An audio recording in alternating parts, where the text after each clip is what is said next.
If there's one thing the last few years have taught us, it's that the invisible stuff all around us can have a huge impact on our health.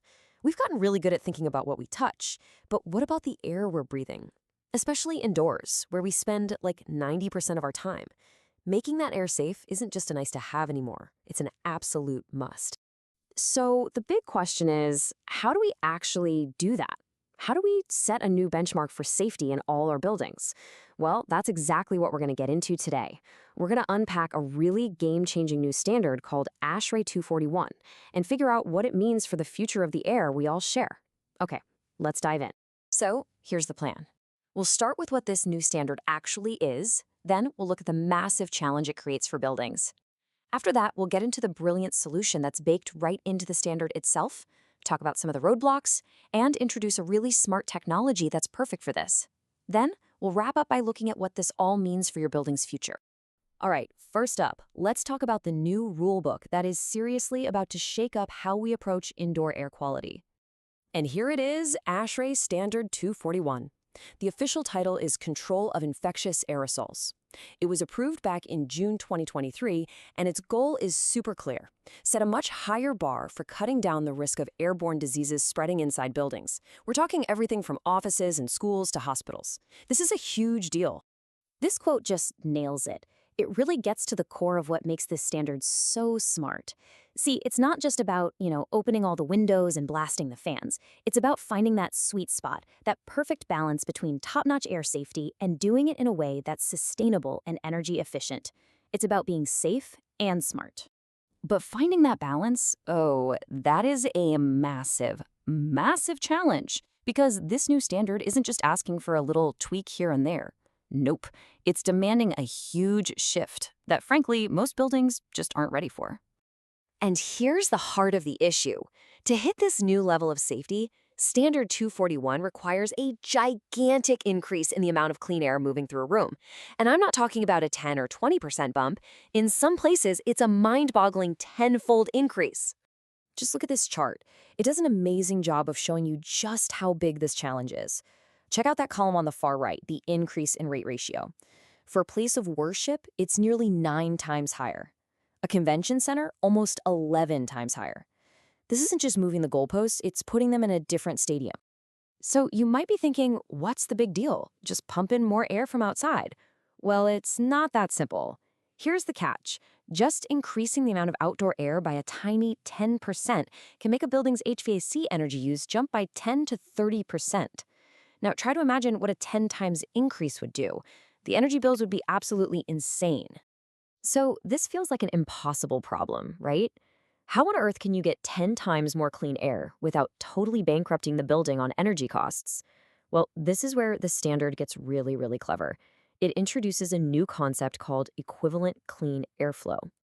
Equivalent clean airflow, or ECA for short, is the big idea that makes this whole thing work. It completely redefines what clean air means.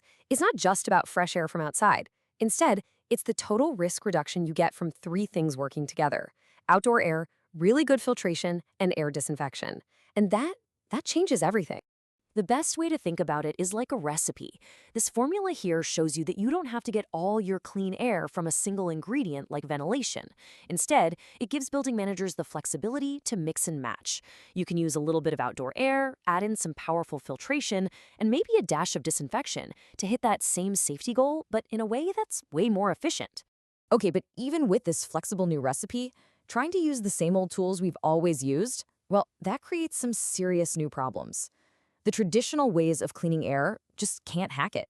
So you're pretty much stuck between a rock and a hard place. If you go with option 1, just cranking up the outdoor air, your energy bills are going to go through the roof. But if you try option 2 and just slap in some Heimer filters, you run into something called pressure drop. Those filters are so dense, they make it really hard for air to pass through. It's like trying to breathe through a thick sweater. Your HVAC system has to work way harder, which strains the equipment, wastes a ton of energy, and could even break. And what about all the other tech out there? Well, they've got their own issues.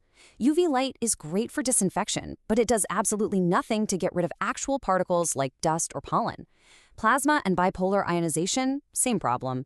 And older electrostatic precipitators might get the particles, but they can be huge and some can produce ozone. We really need something that can do it all. And that brings us to a technology that is just perfectly designed to solve these problems. It's a next generation approach that can meet these tough new requirements without all the downsides. So the question becomes, what technology actually checks all the boxes? What gives you that super high level of clean air without the crazy energy costs or this system killing pressure drop? What can both clean and disinfect at the same time? Well, the answer is MESP, which stands for microelectrostatic precipitation. It's a seriously state-of-the-art technology that uses a powerful electric field to do two critical jobs at once. It physically pulls tiny particles out of the air while it zaps pathogens like viruses and bacteria. Okay, so this is where MESP really shines, because it directly solves every single problem we've talked about. So how does it do it?